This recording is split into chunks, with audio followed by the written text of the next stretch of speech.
What is up, guys? Troy here. Beautiful Saturday morning in Pennsylvania. Just heading out for a quick drive in the Lambo.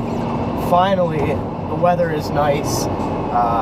There's pretty much, the snow's all melted. The sun's out. It's supposed to be about 45 degrees today.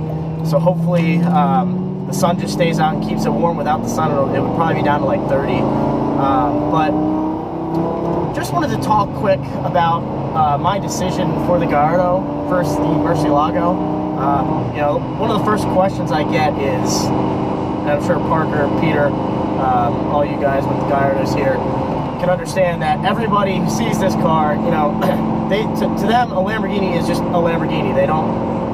A lot of people don't realize that there's a lot of different models. Not a lot, but you get what I mean. There's different models, and the first thing that happens is people come up to me when I'm parking the car or I'm going to get in the car, and they say, you know, hey, let me see the doors go up. And you just kind of open the door like a regular car door, and then they automatically either assume that it's a fake car, which they're going to make a kit car, at least make a Murcielago. Anyways, or B, they just kind of, it's like a buzzkill for them. You know, then there's other people that just don't give a shit. They love it either way. But, you know, to me, do I want Lambo doors? Absolutely. Do I want to deal with the hassle of a Murcielago right now? Definitely not. That car has such a road presence that is irreplaceable. Same with the Aventador. The Gallardo definitely has some road presence, but you can definitely, a Murcielago coming down the road is definitely a sight to see. But it's a tough car to drive. It's a tough car to drive around town. I do a lot of around town driving, not a lot of highway cruising. It's definitely, you definitely work to drive that car. And I'm not saying I don't work to drive the Gallardo. I definitely do. You know, I'm always planning out routes and trying to avoid the lovely roads in this godforsaken state. But it would be a struggle. I'd be almost worried driving that day in and day out. Now, you know, I would understand you get used to driving the car and whatnot, but I wanted something that I could get in and just go, not really have a worry about the car. The Gallardo to me was a little bit easier of a car. You know, there's a little more Audi influence in it. It's cheaper maintenance for sure. You know, simple things, oil change. If you've seen Peter's videos on his yellow Gallardo, changing your oil's pretty straightforward in this. You know, are parts expensive? Yeah, but you know, you get to know people on the forums. There's always good deals to be had through vendors. And I just know that the Gallardo, maintenance-wise, is cheaper than the Murcielago. That was another big factor for me.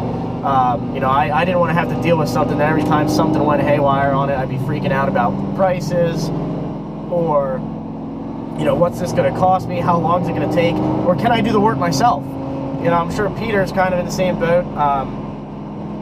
Peter, correct me if I'm wrong, but you do most of your work on your car, you know, unless you need the Lara computer or something, you know, something other that you don't have in your garage.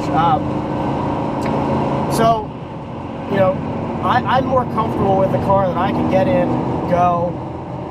It's fairly reliable, and I don't have to fight to drive. Now, you know, some people, oh, it's part of driving the car, it's fighting to drive. Well, I agree, don't get me wrong, but for something like this, as expensive as they are, as fearful as you can be, you know, you're worrying about a lot of other things in a car like this that you don't normally worry about in, say, you know, I've seen a neighbor of mine has a Cobra kit car.